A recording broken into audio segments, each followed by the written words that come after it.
back to WEAA Special, Saving Our City, supporting the upcoming National Urban League Convention. And we have in the studio, Lord, this man is moving, Lil Key, Baltimore's teen hip-hop artist, starring on the Rap Game Season 2.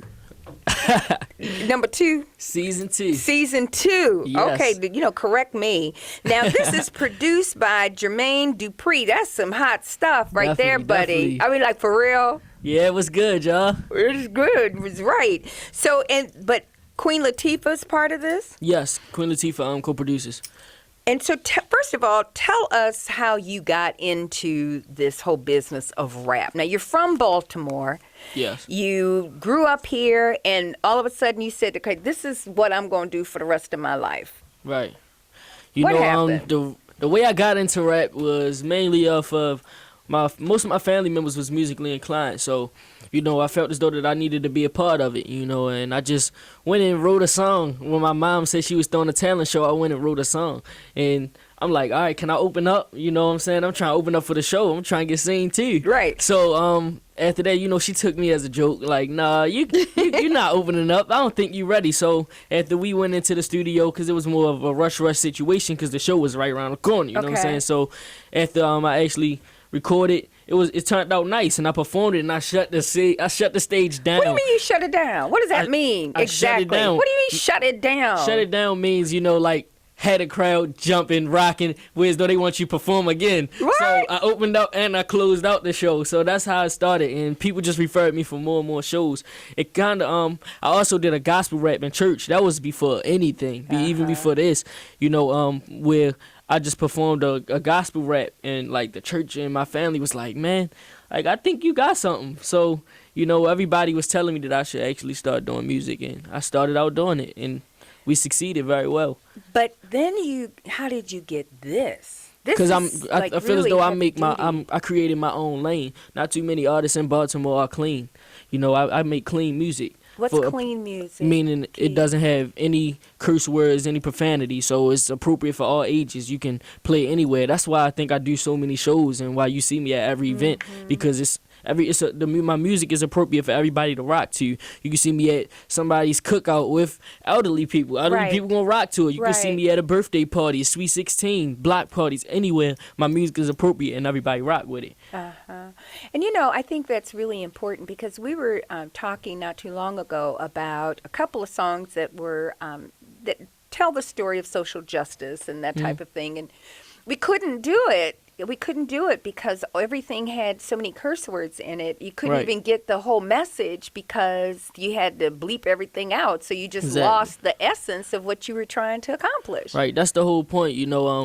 With my music, that's what I'm trying to bring back, the storytelling and the lyricism, because I feel as though in today's music is not there as much as it was back in the day. So that's one thing that I am focusing on. Me and my team, we're just focusing on bringing that back. Letting people know that Baltimore has a lot of talent, because we definitely we have a lot of talent musically wise, but we slept on. So I'm trying get in the industry and let people know Baltimore is a city, because it's a city that is talented, because people only look at it as a negative city. We only get cameras down here when we're riding or it's something negative. So that's why I'm trying to bring the positive light to it, because a lot of people don't think Baltimore has hope when it's a lot here. So here's a question. Now, you are 16? Yes, 16. And you're an 11th grader? Are you being homeschooled? Just got to 11th grade, yes. And I just got homeschooled like not too long ago when I went down for the rap game. That was something new for me as well. How do you like that?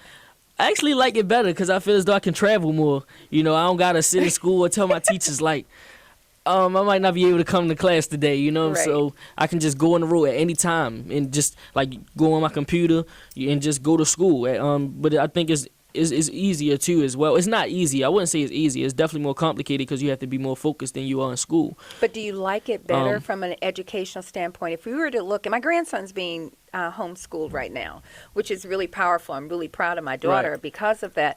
So do you think that just having that singular focus, it has helped you to learn more and learn differently? I think it has its pros and its cons, because I think the cons is you don't like sometimes you like on set we did have a teacher, but sometimes you don't have like probably with my homeschool I'm gonna have to either have my parents assist me or try to self-teach, so I wouldn't get as much information as I would get from a teacher. But but for the most part, it does help you focus more because you don't have anybody else around you that's distracting you, any classmates or anything. So it makes you focus and pay more attention so you can understand your work more. So here's the next question for you. Now, when we start talking about being homeschooled and having all these activities, how are your grades? Well, my grades are good. I ain't gonna lie to you. I kind of started off rough. Okay.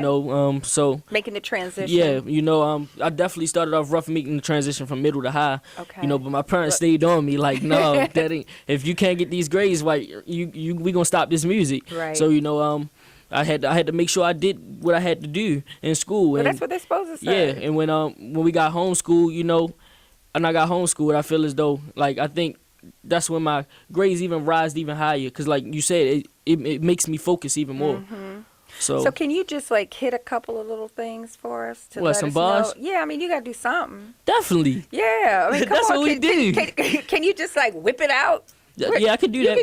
What type you want?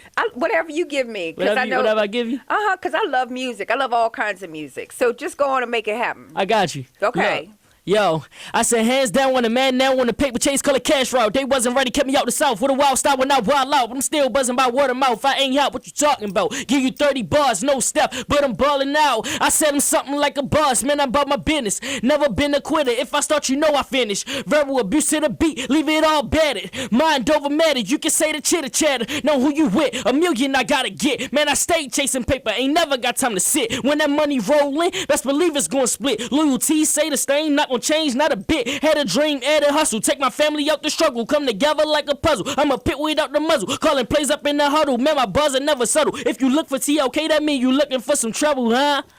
And I'm gonna stop it right there. Well, I think that's a good one. Yeah, so I'm gonna give you an applause here. Thank you so much. So you're going to be performing over the weekend during this whole event, right? Yes, I will. And so are you going to be shutting it down? You're going to be shutting it down. You're going to see what that means. Oh, Lord. I have to come and understand shutting it down. They try to keep me up to speed on shutting it down. I just, close the door. No, that's not it. Tanya's over there looking at me like, yeah, no, you're trying to look old, right? Right. But you got to keep us up to speed. Lil Key, so now I can sit there and I can champion you and do all that and tell Snoop Dogg that I said, hey, that we can go back over there and see him. Yeah.